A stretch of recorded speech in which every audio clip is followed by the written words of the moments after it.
Movimento Contrário. Realização: Centro de Tratamento de Dependentes Químicos, BCJ. Apoio: Vitória Ambiental.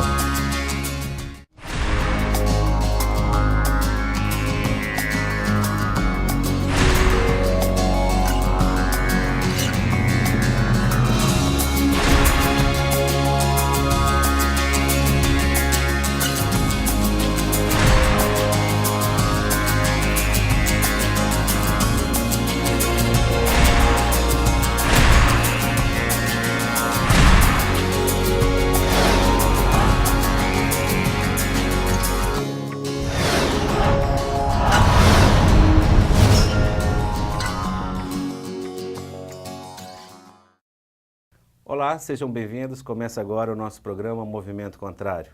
E o tema de hoje é sobre drogas e questões policiais. Muitas pessoas pensam que drogas é uma questão de polícia.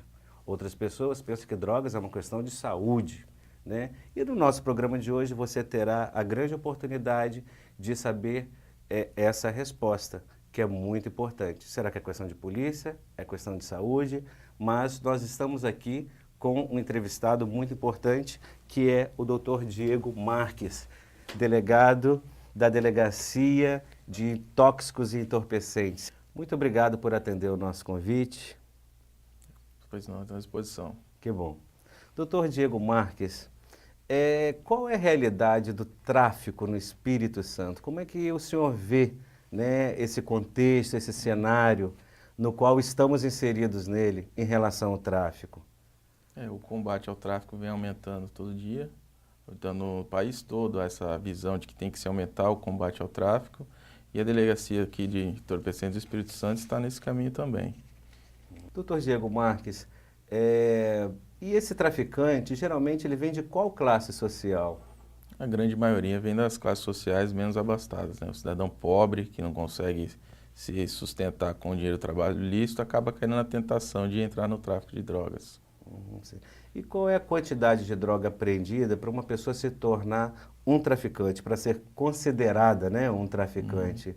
Existe isso, um limite, uma quantidade específica? Não, até já aproveito a oportunidade para desmistificar essa questão da quantidade. A população acredita que há uma pesagem que acima desse peso seria o considerado traficante e abaixo disso o usuário, mas isso não existe. A lei elenca uma série de circunstâncias que são analisadas pela autoridade policial no momento da prisão para se dizer se é tráfico ou uso. Então a pessoa pode ser pega com 1 grama de crack e, de acordo com as circunstâncias da abordagem, ficar demonstrado que ela estava comercializando, tinha em depósito para comercializar aquela droga, vai ser autuado como traficante. Doutor Diego Marques, e quais os tipos de circunstâncias que geralmente são analisadas? O local da abordagem, os antecedentes criminais da pessoa abordada, ou a quantidade de dinheiro que ela traz. A grande parte das vezes o traficante é pego com uma quantidade boa de dinheiro e em notas fracionadas. Isso aí já é um grande indício de ser tráfico de drogas também.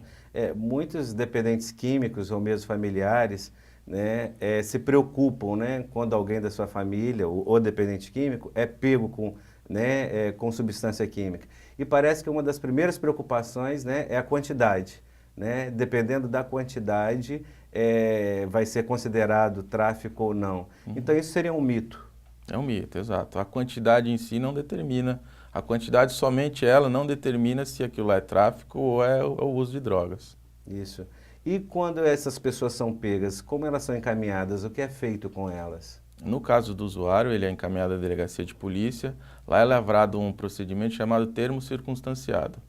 Esse termo circunstanciado é encaminhado para a justiça junto com o compromisso dessa pessoa de comparecer perante o juiz.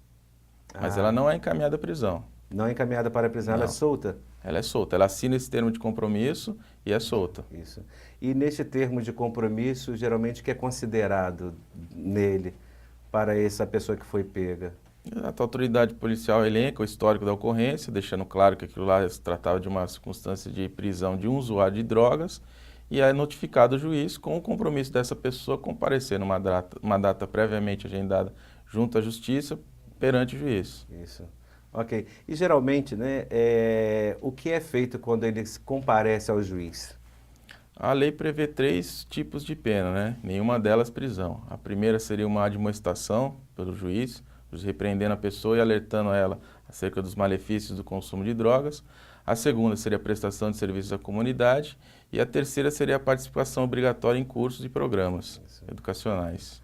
Doutor Diego, geralmente os juízes, né, de hoje, aqui no Espírito Santo, pelo seu conhecimento, eles encaminham para qual dessas três alternativas eles encaminham esse usuário que foi pego? Normalmente a participação obrigatória em programas e cursos educacionais e de orientação sobre o uso de drogas e outros problemas. Isso. E vocês que estão na área da justiça, os juízes encontram apoio, né, do governo, né, instituições públicas para fazer esse encaminhamento? Existe uma certa dificuldade, mas é uma questão de âmbito nacional. Agora o combate às drogas e uma mobilização também nacional, então vem obtendo apoio, isso sim. Isso. O Estado, de alguma forma, também favorece a vocês, né, essas instituições, esses locais também, para que vocês possam indicar, para que vocês possam encaminhar. Exato. Nós temos ideia, temos noção que a delegacia de polícia não é o melhor local para essas pessoas permanecerem e serem tratadas. Isso. Mesmo não sendo o melhor local, mas na sua experiência, né, que trabalha todos os dias com essa demanda, é comum um familiar ou mesmo dependente químico, ao ser pego pela polícia, ele se queixar, ele demonstrar uma vontade de um apoio, um tratamento? É concorrente, sim. Na grande maioria dos casos, até a pessoa, quando é pega com essa quantidade que demonstra ser usuário de droga, ela pede apoio, pede orientação, onde ela pode ir, quem ela pode procurar. Isso. Agora, quando elas reagem dessa forma, né, com vocês na delegacia, você acha que pode ser uma forma manipulativa, justamente por causa do medo, é proveniente do medo, né, das consequências por ter sido pego pela polícia, ou elas apresentam realmente um desejo, uma vontade realmente clara de mudança? Elas demonstram, sim, mesmo premidos pela questão da prisão, no momento da prisão, aquele ambiente hostil para elas realmente demonstram interesse em sair do vício. Isso. E antes de encaminhar para o juiz, vocês fazem também o encaminhamento para alguma instituição, uma casa de apoio, um grupo de apoio, ou não? É realmente feito o documento encaminhado para o juiz somente? Na delegacia de polícia a gente não tem a atribuição ou o poder de encaminhar a pessoa. A gente faz é orientar a pessoa a procurar esse tipo de serviço. Ou seja, seria uma coisa mais pessoal, né? De Exato. Querer ver o bem da pessoa, mas o encaminhamento para o juiz, isso é certo, isso é feito. Isso, exato. Certeza do encaminhamento e orientação, falando que ela precisa de tratamento e que naquela ocasião ela está sendo autuada como usuária, mas que pode ocorrer de uma situação dela continuar sendo usuária, mas as circunstâncias darem a entender que ela não é usuária. Ela vai ser autuada como um traficante e encaminhada para a prisão. O senhor é um delegado e todos os dias trabalha, né, no combate à criminalidade e está nesse contexto. Dá para se sensibilizar com as pessoas que chegam, né? Como que fica a sensibilidade enquanto ser humano, né, num contexto desse tão pesado de delito, de crime que chega até o senhor? Como é que fica para o senhor isso? Realmente, o ambiente de uma delegacia de polícia, o ambiente policial é um ambiente que embrutece o ser humano. Você lida com questões muito pesadas, muito preocupantes e graves.